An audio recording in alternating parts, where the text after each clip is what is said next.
welcome back to another video. In this video I will show you how to do pre-made 3D acrylic flowers. Now if you have seen in my previous videos, I have done these really cute flowers.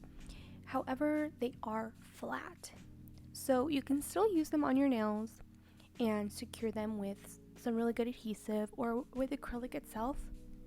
However, I discovered a new way of making these flowers so that they're curved and they fit the nail and they're not flat like these. So these are the little flowers that I have made that are pre-made, and I just put them in this little container, and you can see that they are curved, they are rounded, and they are going to fit the side of the nail very snug. Now these are 100% customizable. They are really beautiful and classy for any set that you do. So here I showing you 3 different color of the rhinestones that I have used. You can use any color rhinestone, but I'm using the multicolor, red and gold. So I'm going to be showing you on this beautiful nail here that I have, ombre nail. And I'm going to use my nail glue that I use to adhere my Gel X nails on. So it's the Beetles brand nail glue. And I'm sticking on the side of the nail. You can see it does fit a little bit long on this nail in particular. So maybe a smaller one would have fit better.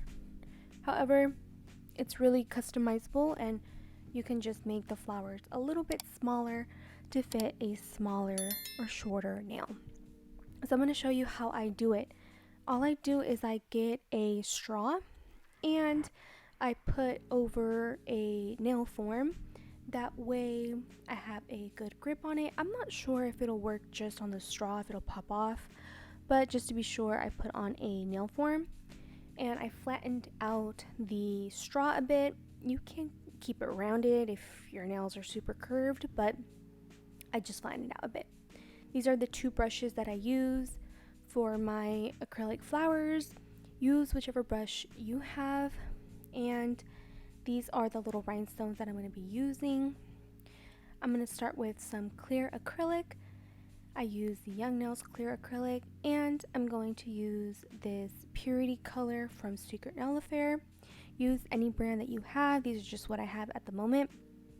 They're not exactly like the only ones that I use, but those are the ones I use at the moment.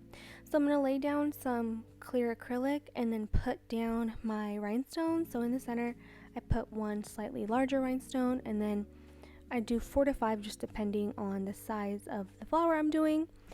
I think I did 4 in this instance, so I do 1 on top, 1 on the bottom of the bigger rhinestone, and then 2 in the middle. So I let them stick onto the clear acrylic and just let them dry for a minute, put them where I want them to go, and then we'll start on the actual flower. So just make sure you're putting them exactly where you want to go before you begin. So I'm going to take a small bead, and we're going to do 1 bead on top and 1 bead on the bottom to create the leaf part. Now this is the part where you want to be a little more mindful of the size of bead you're doing. Like in the video that I showed you with it actually on the nail, you can see that this leaf extended a bit away or off of the actual nail.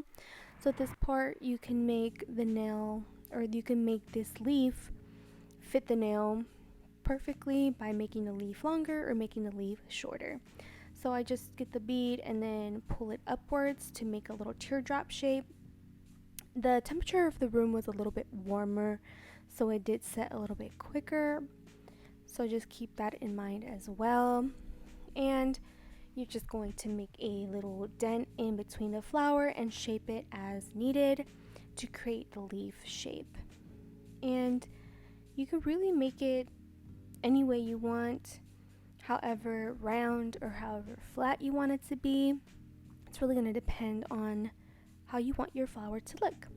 So I'm just going to turn it around so that it's easier to do the flower. And you can see here the acrylic was starting to set a little bit, but that's okay. The process is going to be the same. Of course, you don't want it to be really runny, but maybe a little bit more malleable. Then this case is how you want your acrylic. Like I mentioned, it was a little bit warm in the room, so the acrylic did set faster. So if anything, I kind of wish I would have done it with either the AC on or on a day that it wasn't so hot. But regardless, this is the steps that I take no matter the temperature of the room. So we're just going to make the little petal teardrop shape, and you can use the tip of the brush to kind of guide it where you want it to go. And then we're going to move on to the center petals. So you can add how many ever petals you would like. I generally like to do a 5-petal flower. So we have our 2 on the top and bottom, and then 3 petals in the center. So I'm going to go kind of in opposite directions, or not opposite directions, but I'm going to go one side, do the other side, and then the center petal. So here I'm just doing a little bead and then just making the little dent on the inside. If you want to see a little more in depth how I make the petals, I do have the other video of how I make the petals and how I form them. This is just to show you how I do it on the straw and how to make them rounded compared to making them flat. So totally up to your preference. You can do both as shown. So definitely check out that video. If you want to do more in depth on how to make the petals, you can find that video on my channel. So now that I do that top bead, I'm going to do the bottom bead. And the reason why I do this is so that when I do the center petal, both of these will already be dried, the top and bottom, and it just fits perfectly and they don't like blend into each other, because that can be a mistake that you make if you're doing them sequentially. So you just kind of alternate the petals so that way they have time to dry in between. So same thing, I'm just kind of making it look nice however I want it to be and shortening it up a little bit if needed. And then I'm going to do the center petal. If you get some acrylic on the rhinestones, that's okay. It's not every flower is going to be perfect when you're first starting out, and I'm kind of rusty on these that I had pre-made were from a while ago. I literally like sat down one day and just did as many as I could in one day, and it does take a few minutes to do each one. So you can definitely have more of these little straws handy, that way you can do a few at a time, have them dry, take them off, and then do another. I think I have 3 little molds, so I can do 3 at a time while they're drying and then take them off. So you can kind of go in with your brush and take the excess acrylic off of the rhinestones. And I should have done the green rhinestones, but I just was too lazy to get up, and these were the only rhinestones I had in the room at the time, so I just used these.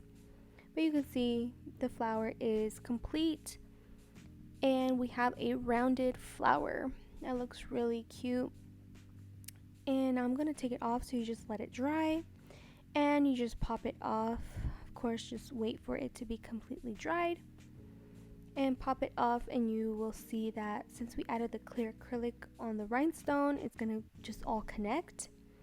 You can add a matte top coat on the flower itself or shiny. I usually like my flowers to be matte, and adding the matte top coat so that way they stay a little bit more preserved.